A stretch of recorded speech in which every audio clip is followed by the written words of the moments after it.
frontliners and all those helping us nga kikinaawatan kamo lata. There is a close working relationship with the Honorable Governor and all departments kasi contribute kami ideas and everything that we have. So we purchased already the PPEs and those necessary for this to arrest this and to solve this. And we purchased additional food packs. We were able to inventory all the available rice. We thank God nga aduti rice tayo because we have ginatang ready dagiti lako dagiti farmers. That's good.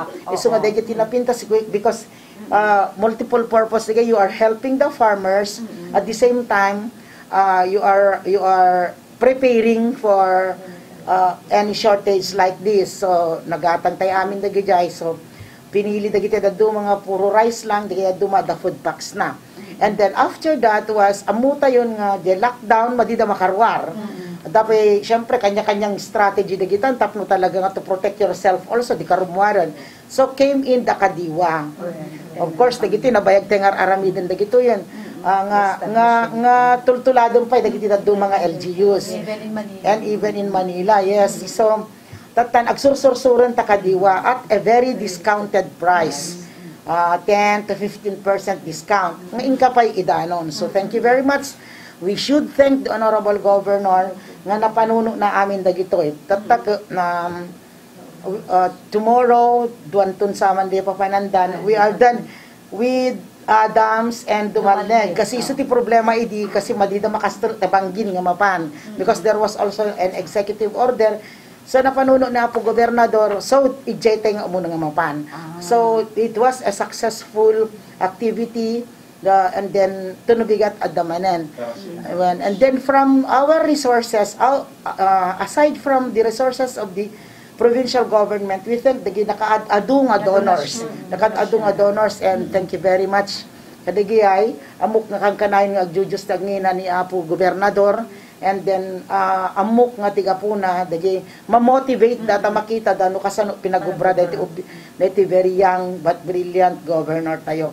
So continuous na Kadiwa activity and then the provision of medicines also gimatang tayo enough nga medicine tapno to answer all nagiti senior citizens nagiti masisikog nagiti affected basta ang amin all were considered every time nga agme-meeting kami represented amin agricultural sector the health sector the PVET dagiti sumre nga provision tayo ti the PNP and thank you also to the PNP nga pada nga talaga nga lukasano ti kaadung nga i-devote tay nga time ay suda kag multiply number 1 na po gobernador talaga maturog or kita nyo dagita communication me 24 hour round the clock. Dahil mo cellphone mi at darata mo, dito yung tinaplapayag mi at asong bata mi no at that concerns me. Kasi awan haan nga ag-text isuna no hang nga importante to address all these problems. That's why Ilocos Norte nga talaga is in good shape. Ilocos Norte is taken care of.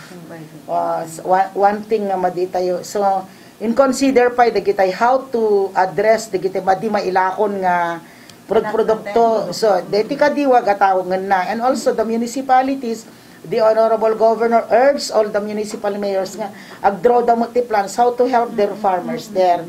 Gatangam dagijay lakudan, ta isuti, inayon mo pa yung kay DJ iyayuda mon. Or either, da kami man DJ Badok, agtalipa pa ti barangay kan, da kontakin da dagitay ti produce na vegetables, mapandag provide ka dagijay talipapa or tinamayan pa ni Apo Mayor DJ cluster na ta ditoy ka da kami kumadyagabot cluster Gabot Norte ditoy kami damo may da pagkatangan tapnuhan kami agwarang-warang kin haan nga crowded DJ market so nga those were all through the motivation and inspiration of the Honorable Governor to all our leaders here including that of the Vice Governor and the Sangguniang Panlalawigan members.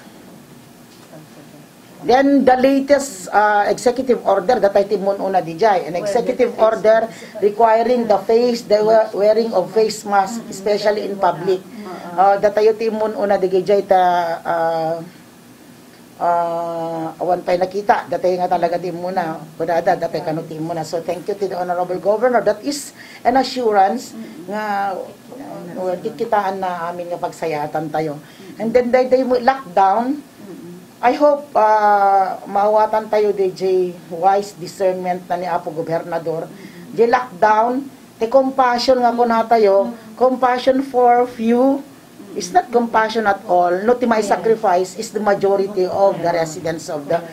So urge me dagiti Apo nga mamayor nga they should be assertive in implementing this executive order kasi in the end maawatan tayo itong agpaypayso nakaasida nga talaga di da makastra pero if you think nga the few as against the hundreds of thousands talagang narigat na talaga dahil the situation talagang nerve breaking nga talaga but we have to face it.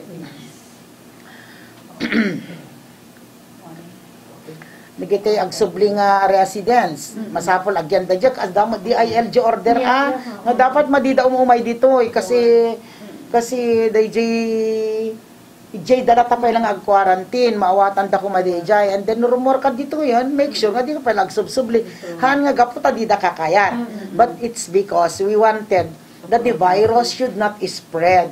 The Honorable Governor wanted that the virus should not spread. So everything has been attended to from the security, safety, the material needs, and the medicines, the PPEs, the works, the provision of foods nga magatang through the Kadiwa, and then the Honorable Governor was able to identify also quarantine areas. And thank you the Plaza del Norte was identified as quarantine area, 40 rooms alongside with dagitihan nga dagiti quarantine ti positive dagiti lang dagiti mild dagiti adda pa nating mulang ma-monitor ka and then the DPWH, the Bureau of Equipment Building in-offer da and then the Governor Grasma and then thank you also to to Apo Bishop Tefoya the Charity in-offer now which is a good place para kadagitay frontliners tayo. Tawate ko natin Apo Sangguni ang panlalawigan tate nga adda mo inda pagginanaan lupas pangarigan. So that's